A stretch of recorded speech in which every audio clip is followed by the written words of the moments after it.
Pemirsa, buah semangka belakangan tengah naik daun di media sosial. Gambar potongan buah semangka dengan berbagai versi dibagikan banyak orang di ruang publik. Semangka digambarkan sebagai simbol dukungan untuk Palestina ketika serangan Israel semakin masif. Lalu bagaimana awal mula buah menyegarkan ini menjadi simbol negara Palestina? Kala pemerintah Israel membuat aturan mengibarkan bendera Palestina di depan umum sebagai pelanggaran pidana di Gaza dan tepi barat, warga Palestina punya cara menyiasatinya dengan menggunakan semangka.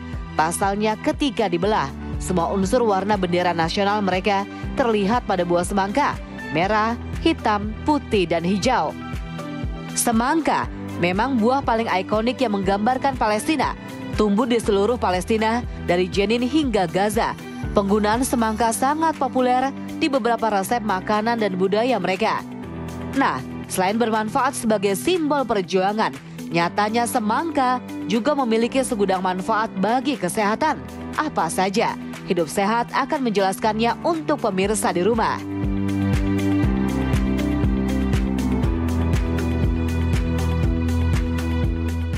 Pagi pemirsa Hidup Sehat, apa kabarnya? Mudah-mudahan selalu dalam keadaan sehat ya. Nah, tadi kita sudah lihat ya bahwa buah semangka ini sempat viral karena melambangkan negara Palestina dan kita sangat apresiasi ya, Dr. Haikal ya kemarin ya, dukungan dari masyarakat Indonesia yang berkumpul di Monas ya, Dok. Betul. Dan katanya semangka ini tumbuh subur di Palestina, sekaligus melambangkan perjuangan Palestina melawan bangsa penjajah Israel. Intan. Wow, iya betul saya dokter, kan kita lihat ya warnanya itu ada merah, hitam, putih dan juga hijau ya dokter. Betul. Tapi pagi ini kita akan bahas tentang khasiat buah semangka dan sudah ada Dr. Nadila Kaulika, spesialis gizi klinik. Pagi Dok, apa kabar? Selamat pagi dokter. Selamat Baik pagi dokter. Alhamdulillah. Sehat ya? Sehat alhamdulillah. Semangka Dok. Semangka. Semangat kakak. Semangat. Ya dokter, ini kan lagi rame banget ya buah semangka ini mewakili negara Palestina. Nah tapi katanya semangka ini banyak sekali manfaatnya. Ini ada fakta dan mitos yang pertama dok. Ini katanya semangka baik untuk mencegah demam dan juga dehidrasi. Ini fakta atau mitos? Fakta ya. Fakta Betul. Ya. Jadi buah semangka ini sebetulnya memang karena kandungan airnya banyak. Jadi itu bisa jadi salah satu makanan alternatif untuk mencegah kalau misalnya kita kondisinya lagi latihan olahraga misalnya. Ataupun misalnya dalam kondisi demam. Jadi ini bisa banget nih dijadiin opsi untuk kita konsumsi saat demam atau dehidrasi. Dok, apa saja kandungan nutrisi yang ada di dalam semangka? Dan berapa kalori dalam 100 gram semangka, Dok? Baik, kandungan di dalam semangka ini sendiri memang kalau untuk vitaminnya banyak ya. Memang selain yang pertama mungkin vitamin C, di mana vitamin C ini perannya adalah sebagai antioksidan. Kemudian juga ada zat-zat nutrisi lain nih, misalnya ada likopen, di mana likopen ini juga fungsinya sebagai antioksidan nih. Jadi berfungsi juga untuk menangkal radikal bebas, begitu. Selain juga ada vitamin dan juga antioksidan, buah semangka ini juga memiliki kandungan serat yang baik ya untuk menjaga saluran cerna kita. Jadi memang untuk konsumsi sehari-hari oke banget nih kalau kita konsumsi semangka. Dok, semangka ini kan rasanya sweet dok ya, manis. Nah, katanya nih untuk penyandang diabetes dilarang makan semangka dok. Ini fakta atau mitos? Nah ini mitos ya, jadi memang ini banyak sekali beredar kabar bahwa semangka ini tidak diperbolehkan nih oleh orang diabetes. Nah ini sebenarnya mitos, jadi pada orang-orang diabetes sebetulnya masih diperbolehkan untuk mengonsumsi semangka. Namun memang perlu diperhatikan dari jumlah atau porsi yang dikonsumsi. Jadi memang lebih baik disarankan kalau pasien-pasien diabetes itu konsul dulu ke dokter spesialis gizi klinik supaya nanti bisa dapat anjuran detailnya porsinya seperti apa sih begitu. Oh gitu. Nah dokter, ini kalau untuk kesuburan gimana nih dok? Ini katanya semangka bisa membantu kesuburan wanita dan pria. Ini fakta atau mitos? Nah ini juga menarik ya, ternyata ini juga fakta. Oh fakta? Ya kenapa, betul, dok? jadi memang sekarang sih studinya masih terbatas pada hewan.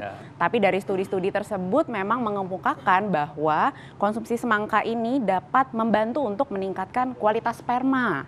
Kemudian juga karena semangka ini punya antioksidan, jadi dia juga membantu untuk menangkal radikal bebas di saluran reproduksi baik pria maupun wanita. Jadi oke banget juga untuk membantu meningkatkan kualitas reproduksi. Kalau based on studi dok ya, berapakah konsumsi semangka yang dapat membantu untuk meningkatkan kesuburan dok? Nah, baik. Nah, ini juga menarik. Memang sebetulnya kalau dari studi-studi itu sangat beragam ya, Dok ya. Cuman secara umum, kalau konsumsi semangka pada orang-orang dewasa yang sehat, itu standar per masing-masing orangnya memang tidak ada.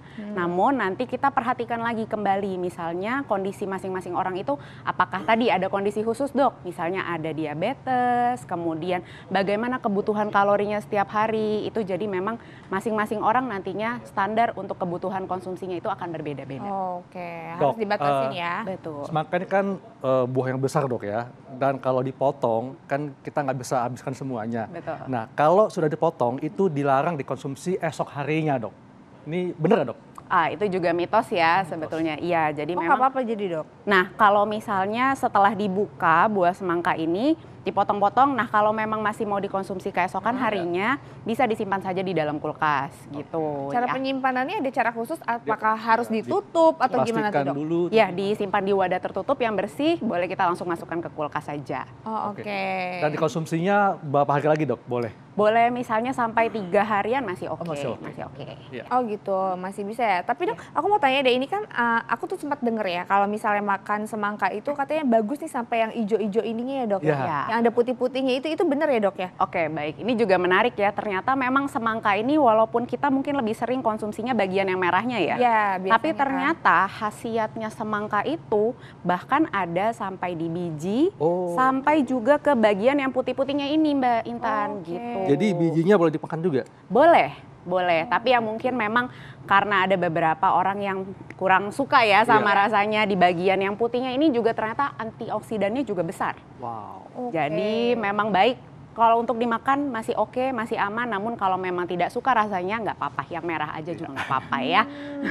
Oke, jadi sebaiknya memang kalau bisa dimakan sampai putih-putihnya dok ya? Ya betul. Nah dok, tapi kan ini kan biasanya dipotong-potong langsung dimakan. Tapi kalau kita bikin dengan bentuk jus itu masalah nggak dok? Nggak apa-apa? Apa berkurang kandungan gizinya atau gimana dok? Baik, kalau dibikin dalam bentuk jus sebenarnya masih oke ya. Masih boleh juga buat variasi, ganti-ganti ya. Mungkin bosen makan buahnya langsung, boleh di jus. Cuman mungkin yang perlu diperhatikan apabila membuat jus lebih baik kalau tidak menggunakan gula tambahan nih gitu. Sebetulnya memang bukan bahaya ya, tapi memang penggunaan gula tambahan pada jus buah itu juga dapat meningkatkan asupan jumlah kalorinya. Kemudian ketika jumlah kalorinya misalnya banyak, tentunya nanti meningkatkan resiko obesitas begitu. Jadi kadang-kadang banyak nih dok, bikin jus, bikin jus, tapi nanti gulanya ternyata banyak, ada tambahan pemanis lagi, ada kental manis. Nah itu yang kita takutkan nanti malah jadi menaikkan kalori per hari. Dok, ini juga katanya dok ya, semangka bisa tingkatkan imun tubuh karena mengandung antibakteri. Tapi nanti kita akan bahas dok, kita akan simak sesaat lagi tetap di Hidup Sehat.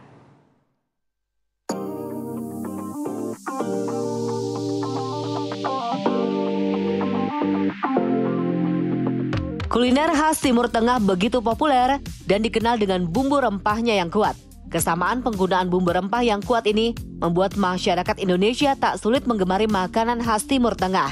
Apa saja? Kebab. Di Indonesia, kebab sudah banyak disesuaikan dengan lidah Indonesia, di mana ditambahkan saus pedas, sayuran, dan bawang bombay. Shawarma. Sama seperti kebab, yang membedakan shawarma dibungkus dengan roti, sementara kebab dibungkus dengan tortilla. Nasi biryani. Nasi biryani mungkin dikenal sebagai makanan khas Asia Selatan seperti India dan Pakistan. Namun sebenarnya, nasi biryani berasal dari para pedagang Persia dan Arab yang berdagang di wilayah tersebut. Roti Maryam. Roti ini menjadi hidangan khas Timur Tengah yang paling mudah ditemui setelah kebab dan shawarma. Tabbouleh. Tabbouleh merupakan hidangan salad khas Lebanon dan Syria. Tabbouleh berasal dari kata tabula yang berarti salad. Samosa. Samosa menjadi makanan ringan yang populer di Asia Tengah, Asia Selatan, Indonesia, Malaysia, Singapura, dan Jazirah Arab. Baklava.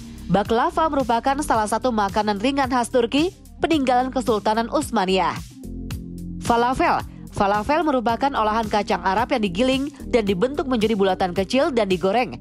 Falafel biasanya disajikan di dalam sebuah roti pipih mirip pita yang disebut lava. Falafel menjadi kuliner khas Timur Tengah yang sangat populer di dunia.